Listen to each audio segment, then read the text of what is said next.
What's going on, guys? So the Dallas Cowboys just released their unofficial depth chart heading into week 1 of the 2020 season against the Los Angeles Rams.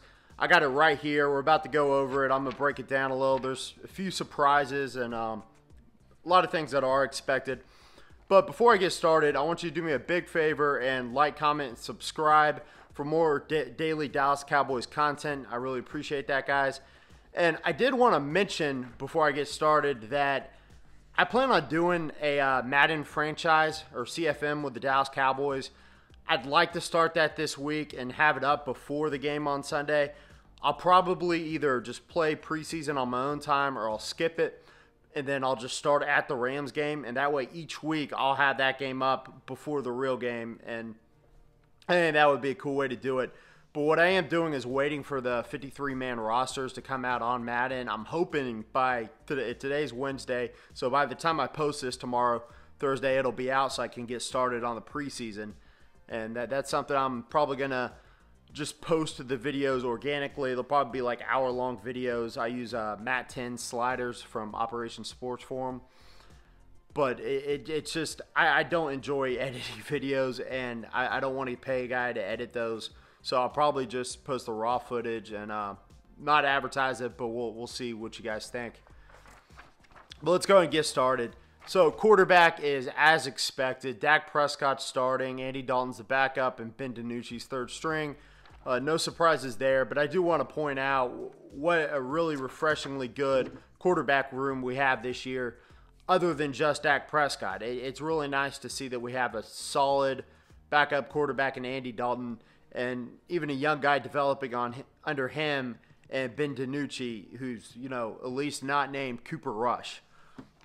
Now, running back, Zeke, Pollard, and Rico Dowdle. So, again, no surprises there.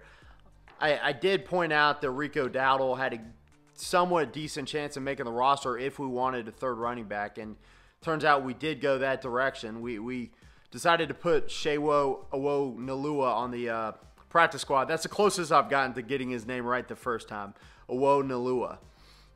But anyways, we decided to go without a fullback and went with Rico Dowdle instead. So it'll be interesting to see if he gets much or any playing time at all this season, barring injuries.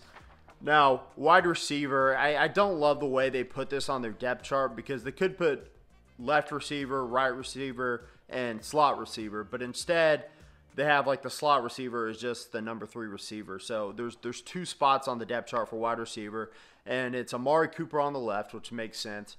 It's Michael Gallup on the right, number 2, which makes sense. And then they have CeeDee Lamb as number 3. So I'm assuming he starts in the slot, which obviously he will. And then Cedric Wilson is the number 4 receiver, and I really like what I hear from him, guys. It's one thing that, a guy that's been with the team a few years and makes the roster, but the fact that he really cemented that 4th wide receiver spot kind of shows that he's out there making plays in training camp. So I expect that to extend into the regular season. Now, number 5, I believe, is Noah Brown. Let me make sure I'm not missing anybody. Yeah. So 5 is Noah Brown, and 6 is Malik Turner. And I'm going to make kind of a somewhat bold prediction that at some point during the season, every single one of these guys may line up in the slot position. Maybe not for as many snaps as CeeDee Lamb, but Lamb will also line up outside at times, I believe. So Cooper and Gallup can definitely play in the slot, but we also know Cedric Wilson and Noah Brown and Malik Turner's played in the slot as well. So all these guys can, as well as Tony Pollard. Now we'll look at tight end. It's basically Blake Jarwin and Blake Bell got the number 2 spot. He got the backup spot. So I was a little surprised to see that Dalton Schultz is 3rd string, and it's a little disappointing to hear because this is kind of the year where you think he would have had more of an opportunity, and he may, but just the fact that he's not starting as the backup is kind of doesn't go his way in my opinion. And Sean Mckeon is the 4th string tight end. I couldn't find the pronunciations for his name. I'm still looking for that. So if I'm getting that wrong, definitely let me know. Let's go on to offensive line. Got left tackle Tyron Smith, no surprise. Terrence Steele is apparently the backup left tackle this week, with Cameron Irving being forced to start with La'el Collins out. Left guard Connor Williams, backup left guard Connor McGovern. Joe Looney, starting center. Backup center, Tyler Biadasz. Right guard, Zach Martin, and his backup will be Brandon Knight, who I believe is usually the backup tackle. But because Cameron Irving is being forced to start at tackle, maybe we're sliding Brandon Knight over to guard. And Cameron Irving's obviously starting at right tackle, and Terrence Steele is listed as our backup swing tackle. So I guess Terrence Steele's kind of taken over that role from Cameron Irving as the backup swing tackle. Now, when La'el Collins is back, I don't know if that means Steele will be moved over to guard. I'm not too sure about that. Or maybe McGovern will play both guard positions. Now, looking at defensive end, this is where it starts to get a little strange. So, I'm assuming this is left end. DeMarcus Lawrence, Everson Griffin, and Bradley Anai. Does that mean that Everson Griffin's not going to start? I doubt that. But another thing, just like it didn't show the slot receivers and corners, it doesn't really show like who's the pass rushing down starters. It just shows defensive end, defensive tackle, defensive end. But on certain downs, we might have certain guys playing different positions. I would assume Everson Griffin's going to start. On the other side of defensive end, it just shows Tyron Crawford. So I'd like to think Tyron Crawford's not going to be an every down starter over Everson Griffin, but we won't know until week 1 starts. Defensive tackle, Don Terry Poe on one side, Tristan Hill on the other side. So we pretty much knew ahead of time that Tristan Hill earned his starting job, and I'm really excited to see him in a starting role. I expect this to be a breakout season just because this is a guy we're already starting to question wasn't going to make the team as a second-round pick in his second season as a Cowboy. And all of a sudden, he comes out of camp not only making the team, but emerging as a starter. I think those are really good signs. I've heard nothing but good things from him this season.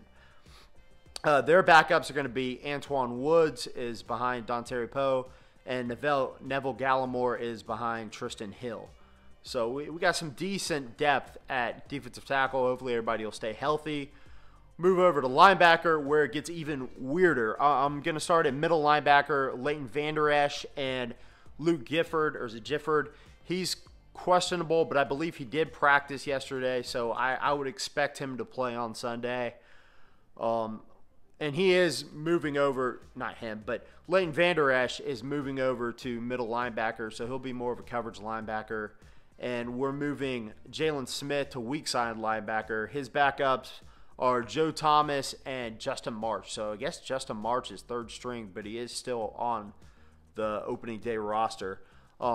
Strong side linebacker is where things get really, really creative. Aldon Smith and Doris Armstrong are listed as the starting and backup strong side linebacker.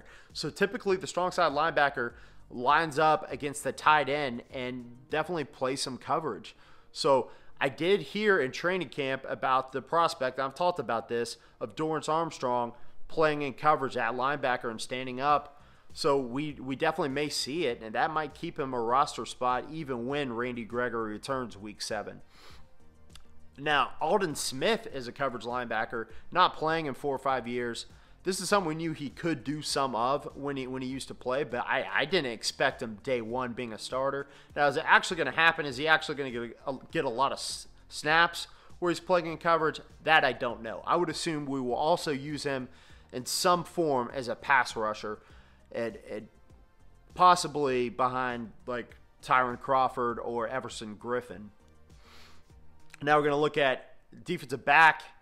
So Anthony Brown is listed as the number 1 starter over Chidobe Awuzie, but even more shockingly, Trayvon Diggs is listed as the number 2 starter over Chidobe Awuzie. Now number 3 is Awuzie, and number 4 is Jordan Lewis, who's questionable. Don't believe he practiced yesterday. So it'll be a game time decision with him. What this makes me wonder is Lewis our everyday slot starter, and Chidobe Awuzie is just sliding over to that slot role for week 1, and so he will be one of the 3 starters. He's just not going to be lining up on the outside because Jordan Lewis is out. That's what I'm wondering. We're not going to know till Sunday, obviously. CJ Goodwin is listed as the 5th corner, which also surprises me because Dale Worley is listed as the 6th. I thought Dale Worley, who started his whole career in Carolina and Oakland, I thought he'd come in here and probably not start, but probably be the fourth defensive back off the bench, if not the fifth. But I'm a little surprised to see Goodwin, who has been with the team a little longer, ahead of him. Now, safety, to me, gets even weirder because Darian Thompson's listed as one of the starting safeties, and his backup's listed as Donovan Wilson. So, obviously, I'm not at training camp. I don't know what's going on, but from what I've heard, Donovan Wilson was really the standout at safety in training camp. The fact that he's listed behind Darian Thompson is a little bit surprising to me.